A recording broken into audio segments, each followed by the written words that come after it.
Welcome to the Black Father's Pulse, the podcast where fatherhood meets purpose. I'm Dr. Alvin Thomas, clinical psychologist and professor, here to guide you through the multifaceted journey of Black fatherhood. Please note, the views expressed here are my own and not those of my employer. But get ready to dive into the dynamic world of Black fatherhood, where we celebrate the highs, tackle the lows, and share plenty of laughs along the way. Let's keep the pulse of fatherhood beating strong and vibrant.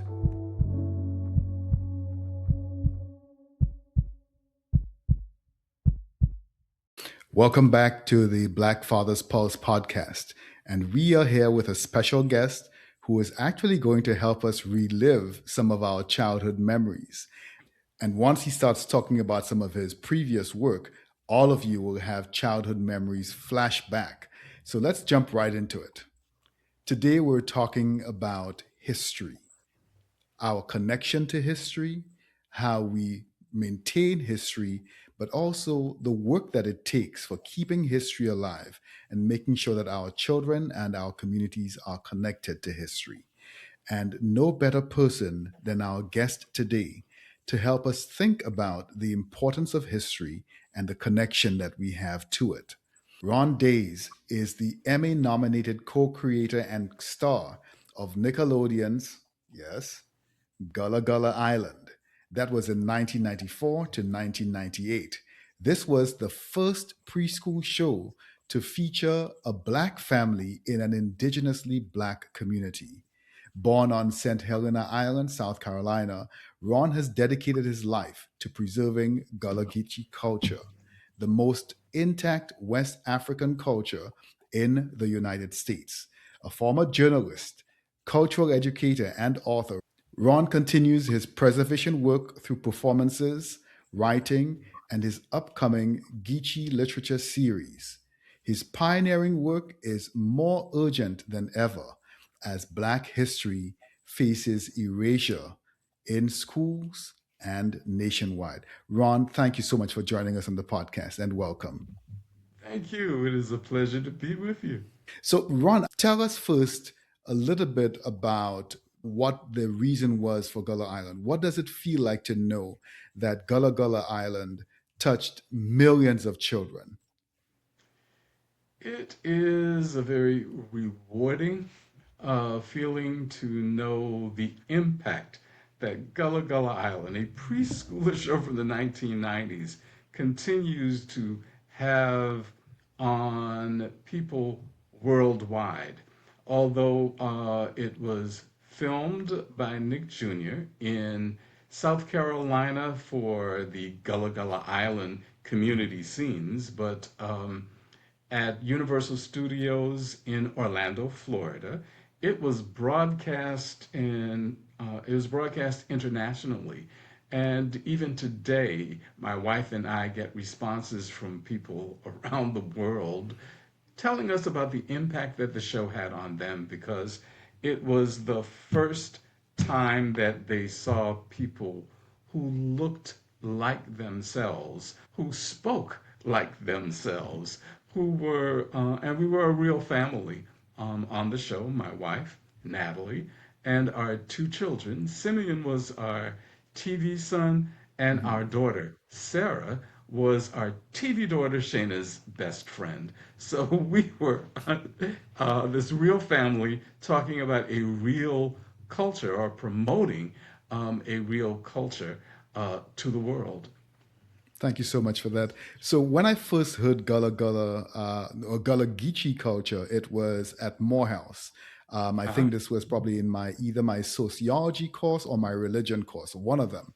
And then recently, a friend of mine who was on the podcast, Dr. Daniel Harrison Green, was talking to me about Black culture. I want to say straight off that I am not originally from the U.S. I'm from the Caribbean, and during the time that I grew up in the Caribbean, St. Lucia specifically, um, it took a while before some American content would get to our TVs.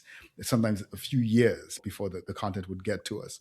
So when my friend mentioned Gullah Gullah Island, she was like, Dr. Thomas, you remember Gullah Gullah Island? I'm like, what are you talking about? She's like, you didn't grow up watching Gullah Gullah Island? I'm like, I don't even know what that is. She's like, oh no, you must watch. Have you watched The Wiz? I'm like, the what? She's like, The Wiz. I'm like, I don't know anything about. She's like, oh, you have to watch this. So she said, you have to try to reach this guy who is the face for Gullah Geechee culture and is the star of Gullah Gullah Island. A younger colleague of mine from Morehouse, I spoke to him. I said, yeah, I spoke with Ron Daise, and he's agreed to be a guest on the podcast. And he said, Ron Daise? You were able to get Ron Days? Gullah Gullah Island. I grew up watching Gullah Gullah Island. I would run home from school every day. That's my jam from childhood, and I could just see the memories of his childhood flashing before his eyes as he was reminiscing. And it meant it didn't have that same meaning to me. It had more of an academic experience for me from the point of view of my studies. But I like the idea of connecting kids as young as preschool to a culture that is part of their history, and giving them access to that, but also giving them a portrayal of a family of people who look like them. And so help us understand how you went from St. Helena to Nickelodeon. How did that happen? That wasn't accidental. Well, no, it was not accidental, but it Mhm. was not planned. Okay. And it was a matter of being in the right place at the right Mm, time and God opening up an opportunity and being able to step into it.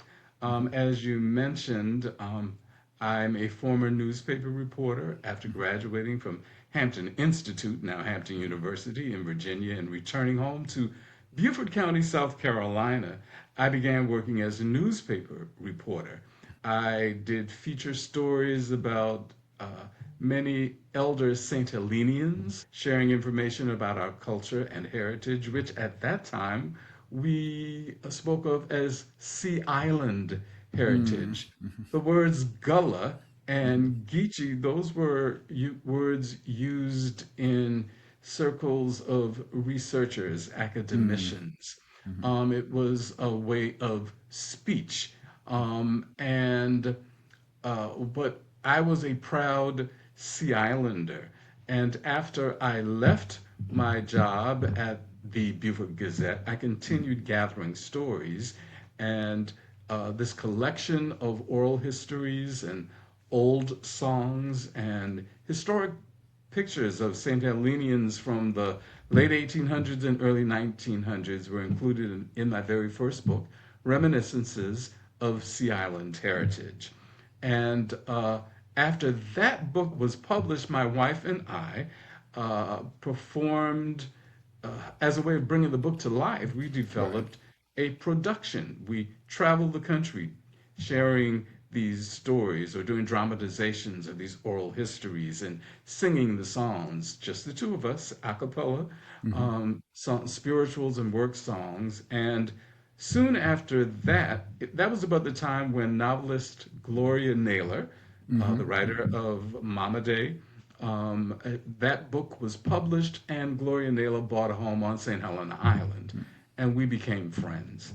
Um, Mama Day was to be optioned as a Disney movie, and the woman who's to be the executive producer, a fellow graduate of Gloria Naylor's of Yale University, Maria Perez, uh, came to Beaufort along with Lawrence Fishburne, who was to be the director as well as the main character of Mama Day.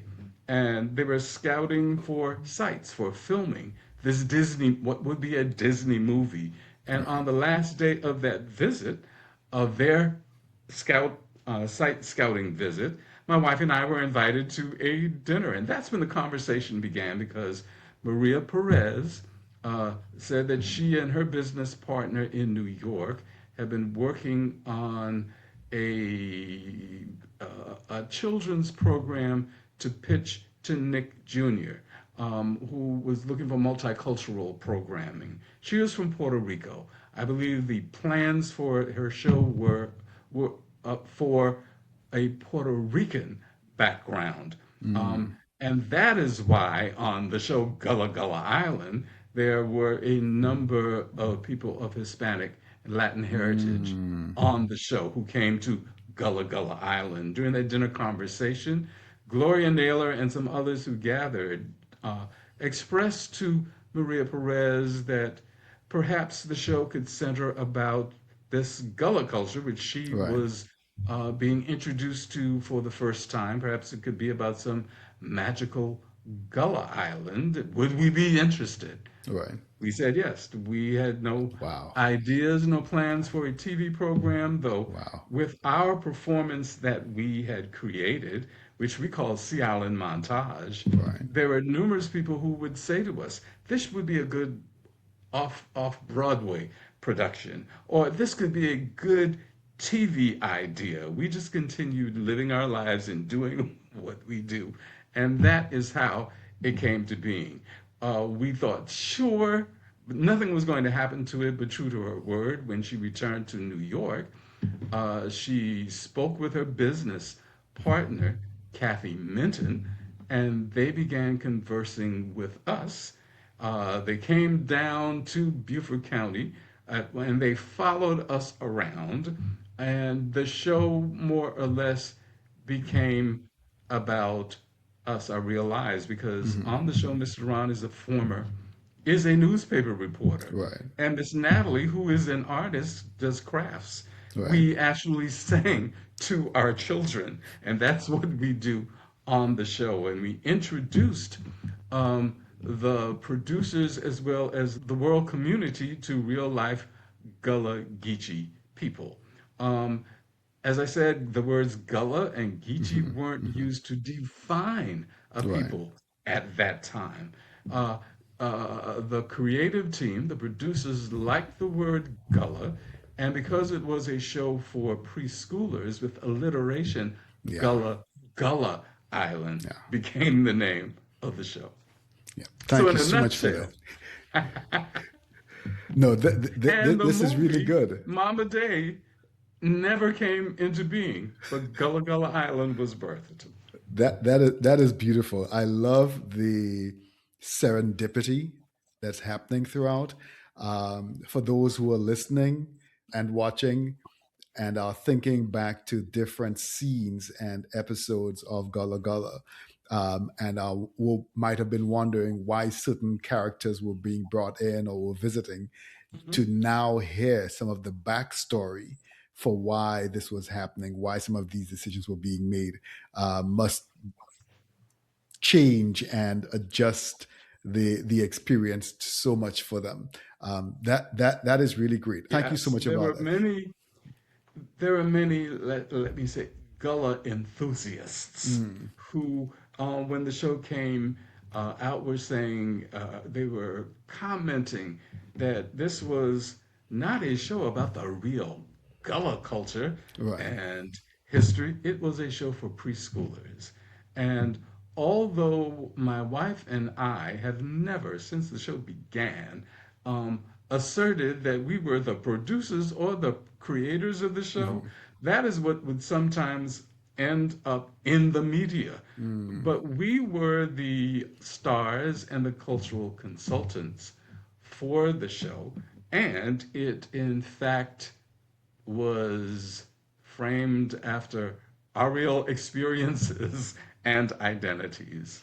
So that actually teased me off really well for um, this question. I think that's been bubbling in my mind for those who might not have grown up hearing about Gullah Geechee culture from the academic space, and hopefully you give us more accurate lived language. What exactly is Gullah Geechee culture? If you were to give us like three or four basics of what Gullah Geechee culture looks like, I hear you mention Sea Island. In the Caribbean, we talk about Sea Island cotton very often. Like, and Yes. so like hearing you say Sea Island, like, is that where that Sea Island cotton idea came from? So, what Yes, exactly it is is. Gullah Geechee, and what is Gullah this Sea Island? Geechee, the words Gullah Geechee identify basically three things: a Hmm. language, a culture, and a group of people. Hmm. People who were descendants primarily of West Africans who were trafficked, transported from the Rice Coast countries of Africa, as well as from the Gold Coast countries Hmm. of Africa and the West Central countries of Africa, and brought to what had been the Carolina and Georgia colonies. Okay. In those colonies, cash crops were grown.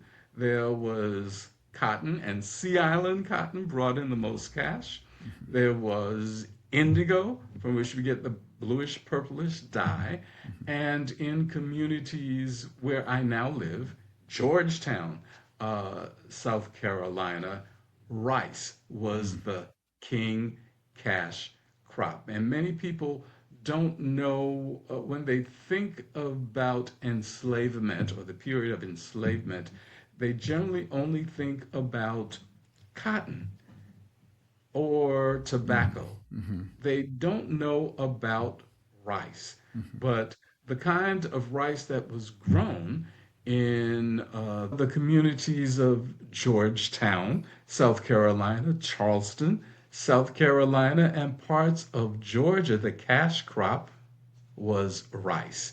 And the type of rice that was grown was Carolina gold rice. Hmm. It was gold golden when it was ready for harvest as Right. it grew in the fields. And it was golden because it made the enslavers filthy rich. Wealthy. Yeah. Their wealth rivaled the wealth of European royalty Wow. at that time. Wow. And the production of this rice by the hundreds of thousands of West Wow. Africans who were brought for the production came because of their skills and knowledge in West African tidal rice production. Hmm. It could not have been done without them. It's interesting that you mentioned the hundreds of thousands of Black enslaved people who were responsible for enriching the pockets of white colonialists, to the point where their wealth was rivaling that of royalty in Europe. And today, I've heard a couple of conversations, and there's this trend, this building wave where people are questioning whether or not this period of enslavement of Black people ever really happened, and whether the numbers of people who are quote unquote being claimed to have been enslaved could ever have really been that number. What would you say to It is the truth. And that? I mean, if that's they simple look enough. and if they look throughout history Right. or look at, they will be able to validate its occurrence, and they would also realize that unlike it, there are those who want to purport that it never happened. Mm-hmm. There are others who want to purport that it wasn't like that. That Mm. It wasn't as the bad. that the slave owners, the Mm-hmm. plantation owners, treated their slaves Mm-hmm. as their own, Mm-hmm. as and that is a bold-faced lie. And many of them they were, how shall I put it? Um, they were very fierce, they Mm-hmm. were very vindictive, they were very controlling Mm-hmm. in their efforts to.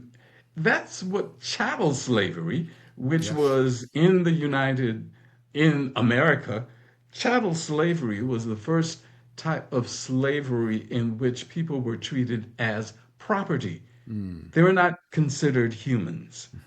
And in a sense, that is a sense that a number of people want to return to, Right. where Black people, people of color, people of African descent would realize that they are not to be treated as human Mm. beings. They are not worthy of being treated as humans, and that others are superior. But what's found, and what I think an impact of Gullah Gullah Island, Mhm. in that it mirrored a real history, a real culture.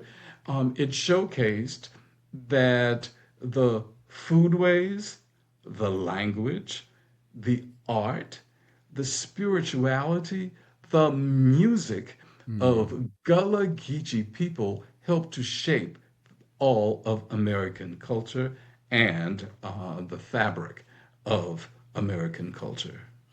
Thank you so much for that. I really appreciate the distinction that you make between chattel slavery that existed in America versus other kinds of slavery. Because the usual quip when you mention slavery is, well, I mean, all cultures that were superior, quote unquote, uh, had a form of slavery. When people went to war, they would capture people and those people became slaves. That is not the slavery that we're talking about. That is not the No, enslavement that we're talking about. We're because talking in other about a more cultures, insidious white superiority kind of a slavery that treated the individual not as a volunteer or a person who's made a decision to go into it, but as, or even as a captured individual in a war, but treated them as property. You belonged to me and you are no longer a person. correct. And even in traditional African culture and society, where slavery existed, where members of different warring tribes Mhm. were captured, they were the captives remained prisoners or enslaved for a set Mm. period of time. And they could, in fact, after that period of time, they became members of that Mm. particular Mhm. tribal group. And for those African countries to whom Europeans, when they began to invade Africa, and wanted to enslave members of their particular tribal groups or members of other tribal groups, initially there was a sense of, okay, this is slavery, this is what has been done, Mhm. the same thing will be done here, but that was Right. not the case. Yeah. Yeah. We're living in an era of book bans and curriculum erasure and cultural revisionistic versions of history. What are you seeing happening to Black history education in this era? There is a growing sense of realizing that this must be challenged. Hmm. And in although in whatever particular areas of our lives where this had been an accepted kind of thing, we must now look for new roads, new ways to make sure that our children Mm. continue to be aware of our history, the importance of their own heritages, and their value as human beings. And so, how do you see Black fathers becoming part of that conversation? Because I think we often think that the nurturing of children, that's the woman's role, that's the mom's role, that's grandma's role. What Why is it especially important for Black fathers to be cultural keepers and storytellers for their children right now? Black fathers must always be ready to share with children, their own children, members of their families and their communities about their lives, about their known history, and about the history or of life that they have discovered as they have matured. Mm. Um, Many may not know much about their own family Yeah. histories, Yeah. but they can find out. And once they do, they can share that information with their children. Uh, Information about things that they learned later in life that they wish they had known as Mm. children, Mhm. failures that they have made and overcome. They can share those with their children so that they can know that resilience is a possibility. Um, Share about their faith. They should share their family medical Yeah. histories, Yeah. what illnesses, what challenges members of their immediate family have had to deal with, because later on in their children's Yeah. lives, they too may need to deal with these same kinds of concerns, but they'll have no idea that, oh, this is something that occurred with my uncle. Right. And because there are a number of blended families now, that's even more important Yeah. to make sure that children and their siblings know exactly what life has in store for them to deal with, for them to overcome, and more importantly, for them to celebrate. I really appreciate that, especially the point about sharing family medical history, because that is a major concern in, of course, medical settings. That you have people coming in having certain symptoms, and without any understanding of where some of those symptoms might be connected to their DNA, what's passed down in blood to them through their family, and being surprised and then going back home and either not choosing to share it, so continuing the lineage of silence, or eventually sharing and realizing my granddad had this. Why didn't anybody tell me? Maybe if you had told me this when I was young, I might have eaten differently. I might have done some different Correct. things, engaged in more preventative medicine earlier when they first started Correct. seeing symptoms. They could have been saved. And the reason that they would have come in earlier is had they known that there was Correct. high risk in our family, then you could have started your screenings earlier. You would have started Yes. your treatments earlier. You would have started asking questions. You would have told your doctor when Mhm. you're reporting your medical history. A number of my medical friends who say that sometimes their black clients come in and they can't finish up the medical history report that you Correct. present when you working with a particular medical provider, because they don't know. Did your mom have any of these? I don't know. Right. Did your dad have any of them? I don't know. I can't ask him either. I don't know where he is. Or if I ask, they won't tell me. And in some cases, if I ask, they don't have the language for it. Mhm. And so I love the idea of being able to share all of that history with our children. Others Like, can sorry, go begin ahead. to create a list, their own Right, list. These are the illnesses, right. whatever they may be. These are the relatives who have dealt with it.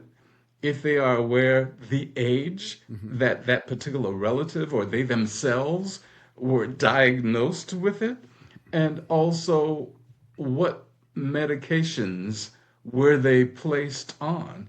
And if, in fact, because of these illnesses, the particular relative died, Hmm. they need to note the Yeah, age that yeah, that individual passed right. so that their children may be aware, oh, if I don't clear this up Hmm. early, because children think they live forever as they become old and Yep, they realize, okay, this is a family dynamic right. that I need to be aware of and take condition my life so that I'm not on this same timeline Right. that other family members who may not have been aware of what they could do, what changes they could have made, can make.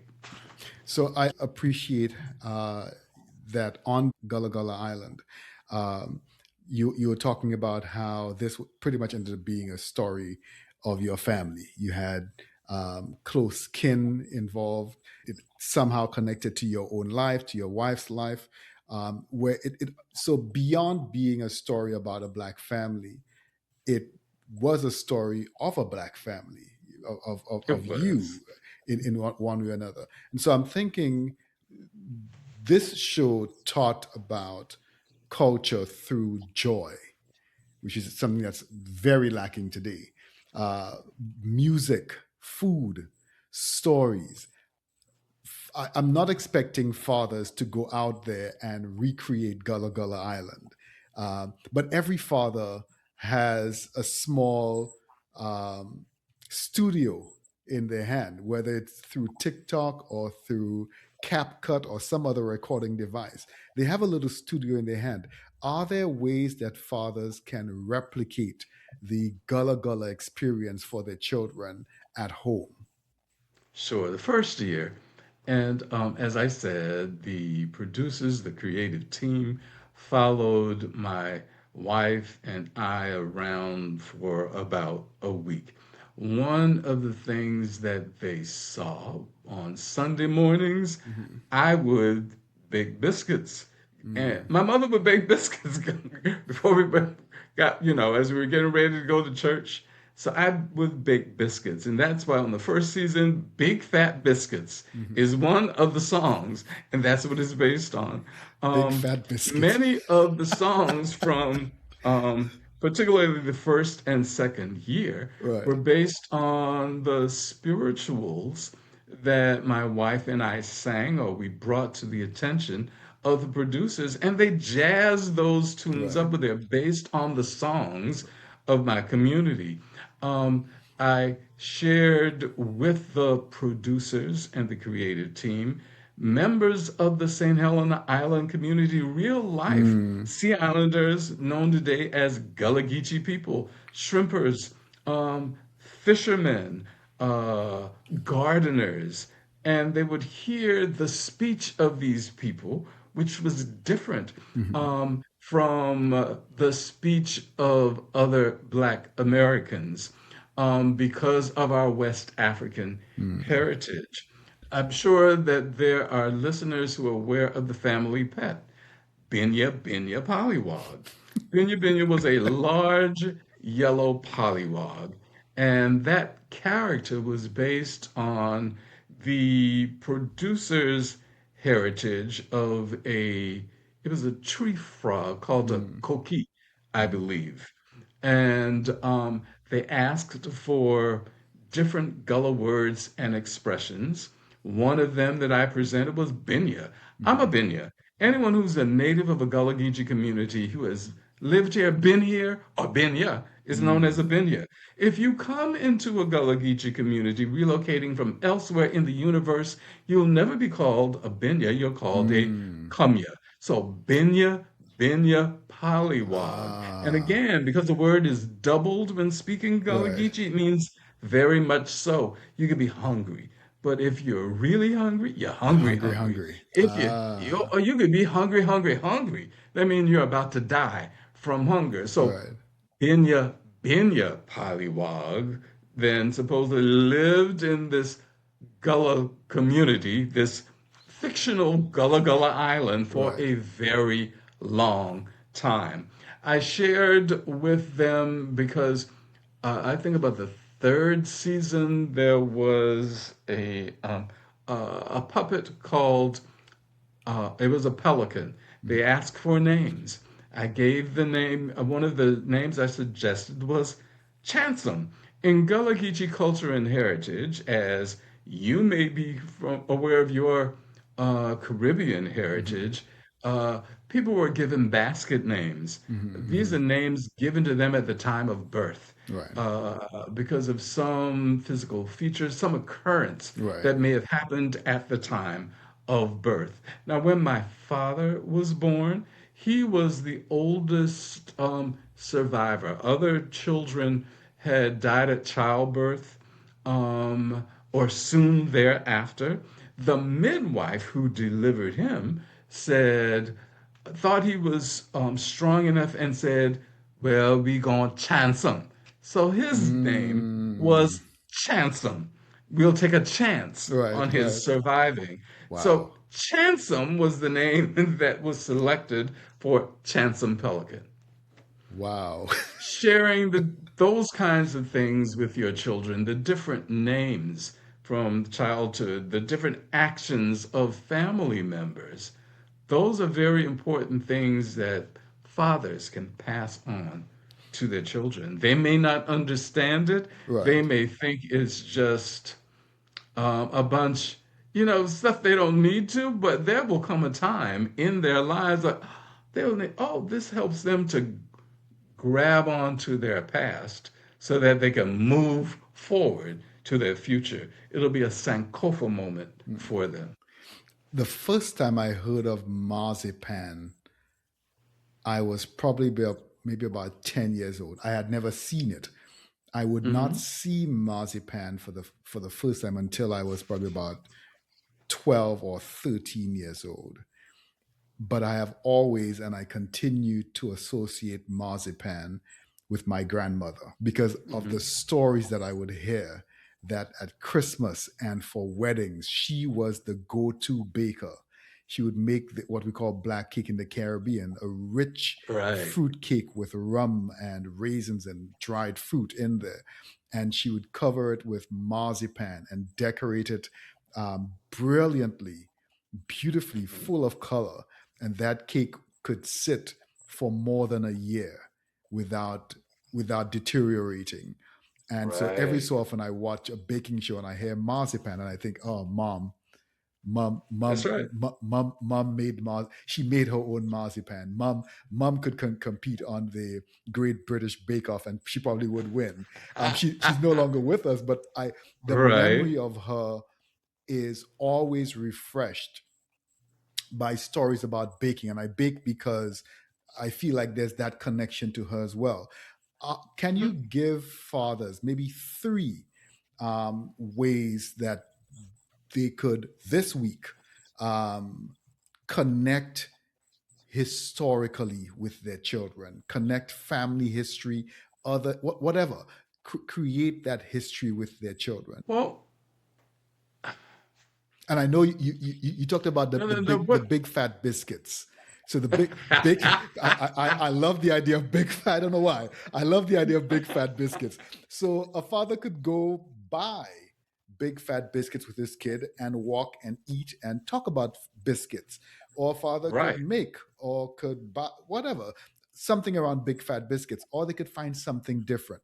What some other Or practical things that fathers could do. fathers who fish Right, right. or enjoy fishing, they can talk about their memories. Mm, Perhaps they went fishing with a family member, yeah. their father, their grandfather, an uncle, or a member of the community, and they can share with their children the significance Hmm. of it for them. Just whatever stories they can ask their if they ask their children, just pick a topic Hmm. and ask their children why this is important to their child, Hmm. and then turn back. Okay, well, this is important to me because of such and such. And that will be helpful as well.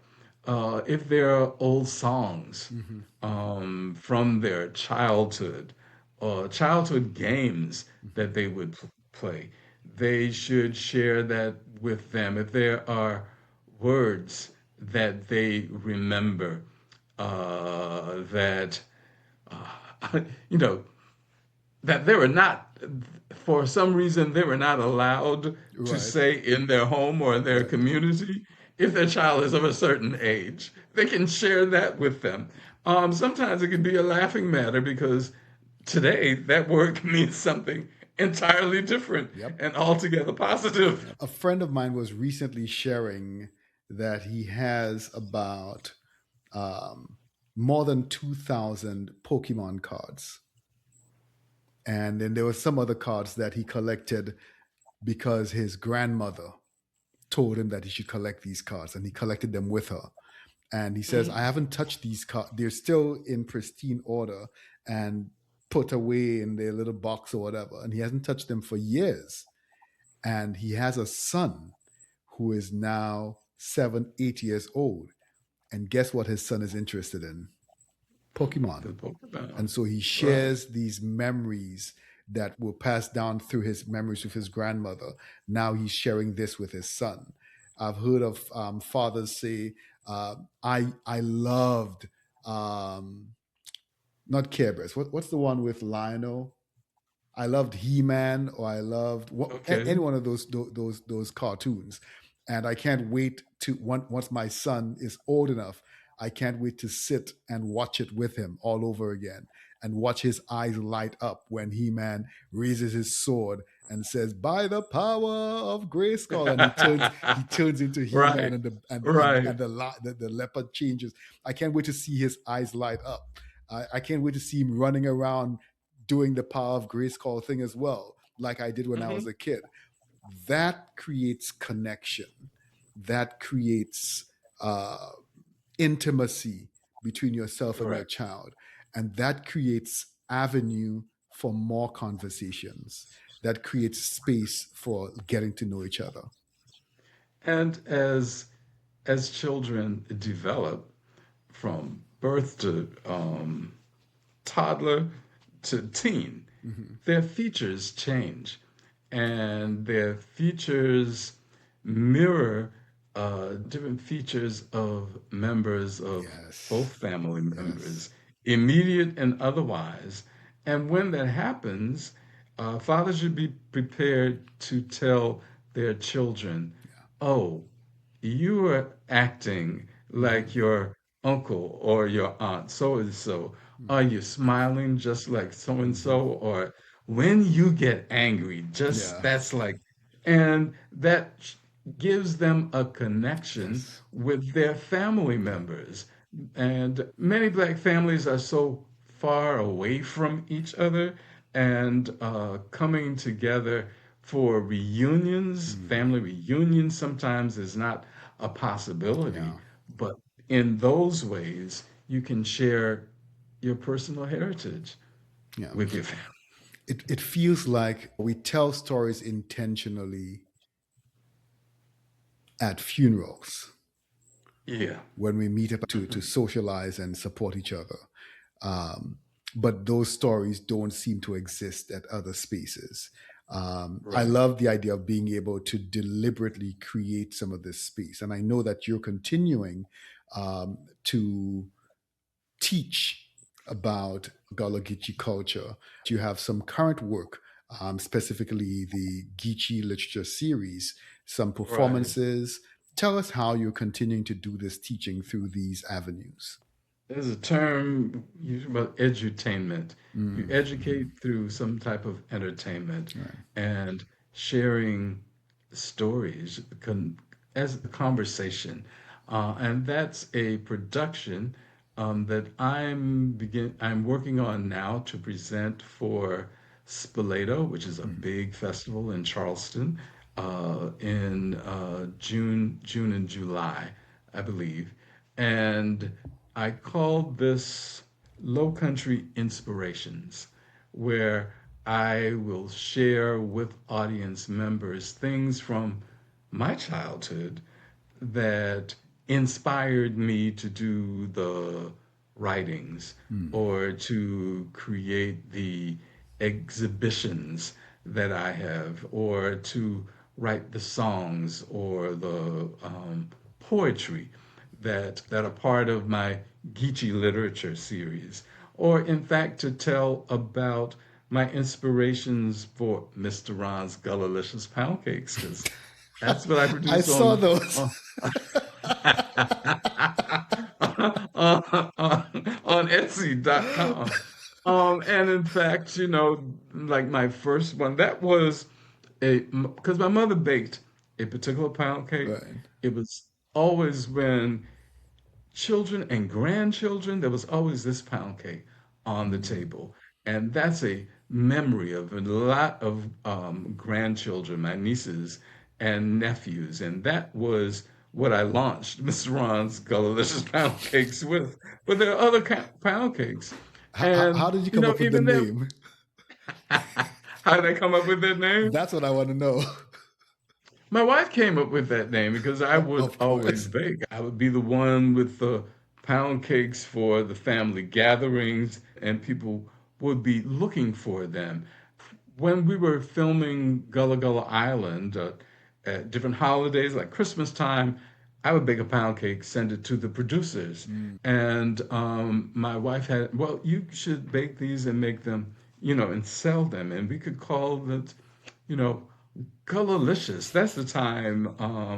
Bootylicious was the song that came out. I was wondering Call about it that. Gullalicious or something like that. And it works because it's Gullah as it's the deliciousness Mm. and the celebration of this particular foodways. And customers love them. They ship across the United States. um, the the language itself, because as I was growing up, no one wanted to be identified as Gullah or Geechee because Mm. that was considered bad English, Yeah. broken English, Yeah. substandard English. And because my parents were graduates of Penn School, started before the Civil War began on St. Helena Island. It's one of the first schools for freed, enslaved people. One of the first schools in this country, in the South. And uh, because my mother, after graduating from Penn School, became one of the island teachers at one room schoolhouses, we were always taught to speak English Mm. correctly. Um, I spoke elegantly. I spoke polished, I thought. But when I went to Hampton, uh, Hampton, which was like 3 states away, Right. Hampton Institute, the first day in the cafeteria, I heard talking at the table behind me, and I wondered who from St. Helena had come that I didn't know about. And these were students from the Caribbean Right. islands, from Jamaica, the Virgin Islands, etc. And we had the same speech patterns.